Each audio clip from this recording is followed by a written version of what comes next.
tous et bienvenue dans cette troisième vidéo consacrée au statut de micro-entrepreneur.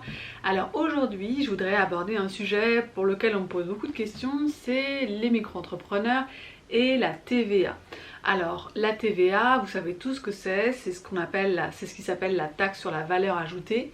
Et en fait, quand vous allez acheter un bien de consommation, que ce soit un produit à manger ou quand vous allez aller au restaurant, en fait, il y a une partie du prix qui va être majoré d'un pourcentage, et ce pourcentage il peut être de 20%, de 8%, de 10%, il y a plusieurs taux de TVA, mais ce pourcentage il va partir directement aux impôts. Alors la TVA c'est une invention française, hein, c'est un impôt qui date des années 50 et qui a été repris dans la plupart des pays développés. Et il faut savoir que c'est quasiment 50% des recettes de l'État, donc c'est un très gros impôt, un impôt très important pour l'État. Et vous, en tant que micro-entrepreneur, eh bien, vous pouvez y être assujetti à la TVA. Alors avant, la question ne se posait pas parce que le statut de micro-entrepreneur était réservé aux gens qui ne faisaient pas un chiffre d'affaires de plus de 35 000 € en gros si vous étiez prestataire de service ou de plus de 70 000 € si vous étiez commerçant. Ces taux, comme vous le savez, ou peut-être pas, ils ont été doublés depuis le gouvernement Macron, donc ça permet aux gens en fait de rester dans le statut de micro-entrepreneur avec un chiffre d'affaires plus élevé. Selon moi, c'est un avantage parce que le statut de micro-entrepreneur, c'est un statut qui est simple, qui est beaucoup plus simple à gérer que d'autres statuts de chef d'entreprise. Donc c'est un avantage que d'avoir doublé les seuils, ça va permettre à plus de gens de rester dans ce statut qui est assez simple d'un point de vue administratif et comptable.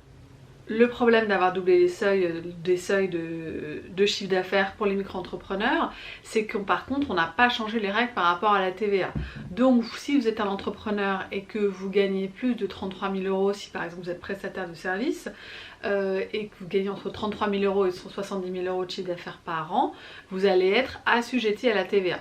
Je précise que dans l'article qui est joint à cette vidéo, j'ai mis tous les chiffres, hein, tous les taux, les seuils, etc. pour vous ayez une idée bien claire de est-ce que vous êtes assujetti à la TVA ou pas. Mais c'est vrai que par rapport à la simplicité du statut de micro-entrepreneur, ça peut poser des difficultés d'être assujetti à la TVA. Ensuite, sachez que si vous êtes micro-entrepreneur avec plusieurs activités, hein, une activité commerçante, une activité de prestataire de service, les seuils vont être calculés par activité. Donc ça, veillez bien à cette question-là aussi pour savoir si vous êtes assujetti à la TVA ou pas. Alors, être assujetti à la TVA, qu'est-ce que ça veut dire? Eh bien, ça veut dire que vous allez devoir facturer la TVA à vos clients. Par exemple, vous êtes consultant ou graphiste et vous avez une prestation qui va coûter à votre client 1 000 €. Ça c'est votre prix hors taxe, vous avez fait vos calculs et voilà, ça va vous prendre une journée ou une journée et demie, et donc vous dites au client voilà, ça va vous coûter 1 000 €. Et bien sachez qu'à partir du moment où vous êtes assujetti à la TVA, vous êtes obligé de facturer 1 200 € et ensuite de prendre ces 200 € et ces 200 € ils vous seront réclamés par l'État. Hein, vous êtes obligé d'imposer la TVA à votre client.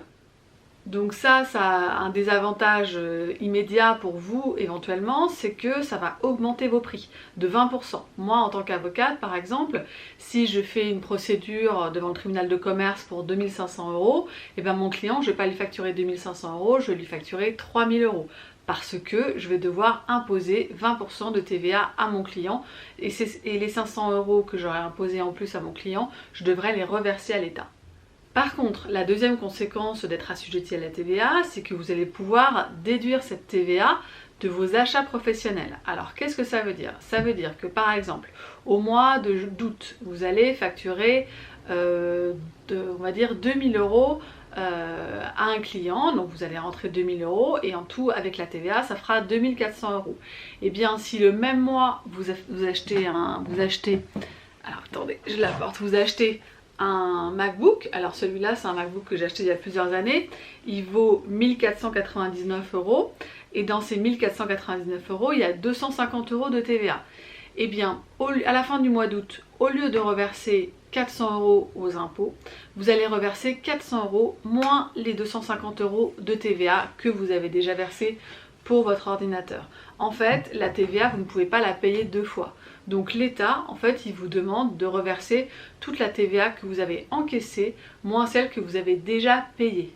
Donc ça, c'est un avantage parce qu'en fait, ça vous permet, tout ce que vous allez acheter pour votre activité professionnelle, ça vous permet de l'acheter hors taxe. Par exemple, cet ordinateur, moi, il ne m'a pas coûté 1499 €, il m'a coûté environ 1250 € parce que la TVA, je ne l'ai pas payée puisque je l'avais déjà payée, je ne l'ai pas rendue à l'État. Alors la question c'est, est-ce que c'est un avantage ou un inconvénient? Alors l'inconvénient pour moi, c'est que vous allez surfacturer vos clients. Et la deuxième chose, c'est que ça fait plus d'administratif à gérer. Vous allez devoir faire une déclaration de TVA soit tous les mois, soit par trimestre, soit par an. De manière concrète, ça peut vous contraindre à prendre un comptable si vous n'êtes pas doué avec la comptabilité, si vous n'avez jamais eu de formation comptabilité, c'est quand même préférable de faire gérer ça par un comptable parce que c'est pas simple. Moi-même, j'ai essayé toute seule de faire des déclarations mensuelles de TVA, j'y suis pas vraiment arrivée. Donc ça, c'est les deux inconvénients, c'est-à-dire facturer plus cher à vos clients et avoir plus d'administratif à gérer. Par contre, on peut aussi voir ça comme un avantage. Par rapport à vos clients, sachez que si vos clients sont des entreprises, si vous faites beaucoup de B2B, à ce moment-là, c'est complètement neutre, puisque vos clients en tant qu'entreprise, eux-mêmes sont assujettis à la TVA, donc eux-mêmes, la TVA que vous allez leur facturer, ils ne vont pas la reverser à l'État. Donc une entreprise, que vous la facturiez en hors taxe ou en TTC, ça lui est complètement égal. Qu'elle paye 20% de TVA en plus, de toute façon elle pourra la déduire de sa propre TVA, donc ça n'a pas d'incidence. Donc ça, si vous êtes en B2B, ne vous inquiétez pas avec la TVA, vos clients s'en fichent. Et ensuite, ça a un avantage pour ceux qui ont beaucoup d'investissements à faire, vous avez beaucoup d'achats professionnels à faire, et à ce moment-là, tous les achats professionnels que vous allez faire, vous allez les acheter en hors taxe, donc 20% moins cher que si vous n'étiez pas assujetti à la TVA. Donc là, ça peut être un vrai avantage.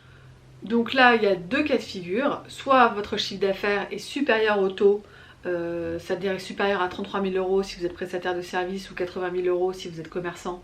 Dans ces cas-là, de toute façon, vous n'avez pas le choix, vous devez être assujetti à la TVA. Donc dans ces cas-là, prenez vos dispositions avec vos clients. Si ce sont des particuliers, prenez vos dispositions avec un comptable pour qu'éventuellement vous puissiez déléguer cette charge. Par contre, si votre seuil est en dessous, enfin si votre chiffre d'affaires est en dessous des seuils, en dessous de 80 000 € si vous êtes commerçant ou en dessous de 33 000 € si vous êtes prestataire de service, sachez que vous pouvez choisir d'être assujetti à la TVA. Donc là, ça va dépendre de qui sont vos clients, est-ce que ce sont des entreprises ou des particuliers, et est-ce que vous avez beaucoup d'investissements à faire. Et c'est clair que si vos clients sont plutôt des entreprises et que vous avez beaucoup d'achats à faire, vous avez tout intérêt à être assujetti à la TVA, même si ça va être de l'administratif en plus. Vous allez quand même gagner de l'argent, et 20% c'est beaucoup, 20% de chiffre d'affaires c'est beaucoup. Donc dans ces cas-là, posez-vous bien la question de savoir si vous, de manière volontaire, vous décidez d'être assujetti à la TVA. Alors ensuite, la question qui se pose, c'est à quel moment vous allez dépasser le seuil. Là, on dit que vous démarrez votre activité, vous n'êtes pas assujetti à la TVA, vous ne savez pas combien vous allez gagner, la première année vous faites un chiffre d'affaires de 25-30 000 € parce que vous êtes en début d'activité, donc vous n'êtes pas assujetti à la TVA, vous ne vous êtes même pas posé la question. Faites attention parce que il faut bien vérifier à quel moment vous dépassez le seuil pour l'assujettissement à la TVA. Si par exemple en cours d'année, votre chiffre d'affaires augmente et là du coup vous passez à 40 000 € de chiffre d'affaires si vous êtes prestataire de service, à ce moment-là, il faut savoir que le 1er janvier de l'année suivante, vous serez obligé d'être assujetti à la TVA. Donc ça implique de vous organiser avec les impôts pour et puis surtout de facturer vos clients. De bien facturer cette TVA à vos clients parce que si vous la facturez pas, et ça moi j'ai vu des confrères à qui c'est arrivé, vous facturez pas la TVA à vos clients et puis 6 mois plus tard les impôts vous disent non mais attendez, vous êtes assujetti à la TVA depuis le mois de janvier, il faut récupérer cette TVA, et là vous vous retrouvez dans une situation où les impôts vous réclament 20% de votre chiffre d'affaires et vous c'est difficile d'aller voir des clients 6 mois plus tard pour leur dire ah excusez-moi, en fait c'était pas 1 000 €, c'était 1 200 € ou voilà, c'était pas 4 000 €, c'était 4 800 €. C'est beaucoup plus compliqué. Donc faites attention, surveillez toujours votre chiffre d'affaires pour savoir si oui ou non vous allez dépasser le seuil qui fait que l'année suivante vous serez assujetti à la TVA.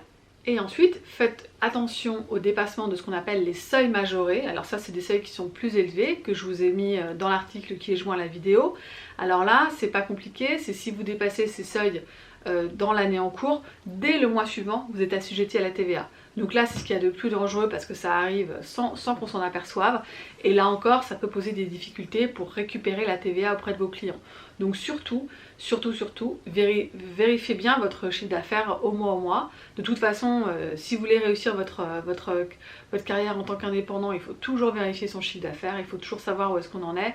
Et une des questions pour laquelle c'est le plus important, c'est surtout de savoir à quel moment on dépasse les seuils d'obligation de soumission à la TVA. Pour finir cette vidéo, je vous donne un petit conseil pratique. N'oubliez pas que si vous êtes assujetti à la TVA, toutes les mentions relatives à la TVA doivent apparaître dans vos factures pour que vos factures soient légales. Je vous renvoie à la vidéo que j'ai faite la semaine dernière sur les obligations du micro-entrepreneur et puis aussi aux vidéos que j'ai faites sur comment rédiger une belle facture. Il faut toujours que la TVA soit inscrite sur vos factures. J'en finis par là. La semaine prochaine, on se retrouve dans la dernière vidéo consacrée aux micro-entrepreneurs, qui sera consacrée aux démarches concrètes administratives que l'on fait quand on est micro-entrepreneur, hein, de manière concrète, comment ça se passe. Voilà, ce sera la dernière vidéo consacrée à la série aux micro-entrepreneurs. Il y aura peut-être plus tard une vidéo questions-réponses en fonction des retours que j'aurai eus. D'ici là, je vous souhaite une très bonne semaine et je vous dis à la semaine prochaine. Au revoir.